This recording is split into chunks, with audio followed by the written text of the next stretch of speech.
Shoutout kay humans at ayun na nga, wala akong maisip. Kaya yun, nagluto ako ng ano namin, ng aming pang maghapon na siya.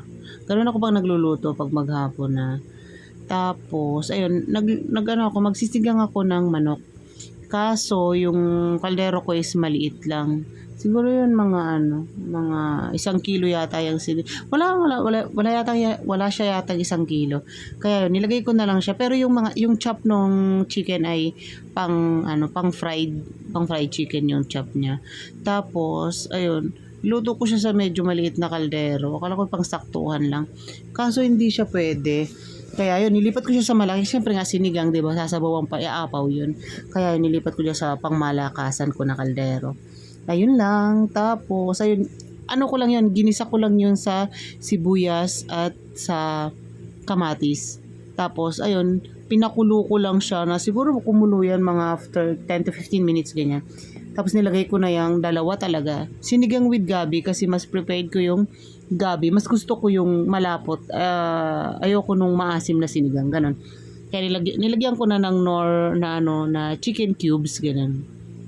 Tapos dalawa din na yan, na yan, sinigang with gabi din. Tapos nilagyan ko na din ng asin.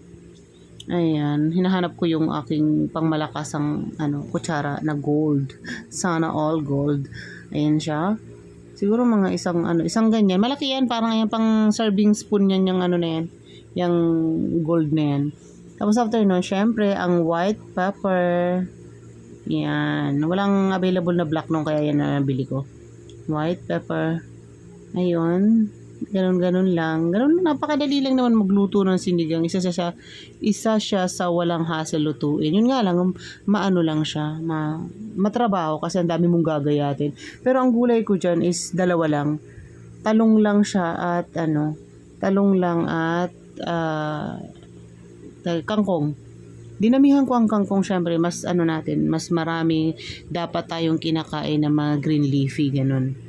Tapos, ayan, dun pala kanina sa pagpapakulo ko, isinama ko na yung gabi para mas malapot, 'di ba? 2 gabi diyan ng mga medium size ang nilagay ko. So, yun, tinikman ko siya kung sakto na ba yung lasa, ganyan. Matabang. Isang na yun isang malaking kutsara na yun tapos nilagyan ko siya ng dalawang malaking na yan, serving spoon ng patis. Kasi matabang pa siya. Syempre mas marami. Tapos nung time na yan, malambot na yung 'di ba? So madali lang naman lutuin yung chicken, 'di ba? 30 minutes lang okay na siya. Nilagay ko na rin yung talong. Hiniwa ko lang yan ng hindi ko na pinakita kanina ang pag-prepare kasi sobrang tagal pa nun. So hiniwa ko lang siya ng paoblong din siya na paslant lang.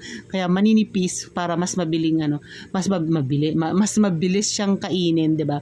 Siyempre pag lapat natin sa bibig, gusto natin nguya, lunok agad, ganun tayo. Tapos ayun, nilagay ko na rin yung siling haba, yung dalawa diyan chinap ko para may sipa, may anghang, ganun. Para mas masarap siya. Tapos, ito na yung kangkong. 2 tali yan, kaya punong-puno. Mas marami dapat, mas maganda pag marami tayong mga green leafy, ganun. Tulad na nga na sinabi ko kanina. Charot! Tapos, ayun, igaganyan ko lang siya. Hindi ko, tatapang ko pa ba siya dito? Hindi ko na siya tinakpan kasi ma-overcook. Ganun yung mga napapanood ko ng mga tutorial na video sa mga talaga mga chef na nagluluto.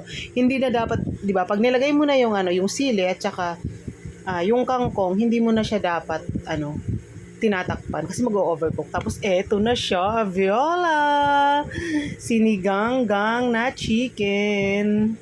At yun lang, 'di ba? Tingnan niyo, sarap niya sumigop kahit napakainit. Grabe. Masarap pa rin yan. Yun lang. Bye! Thank you for watching. Subscribe!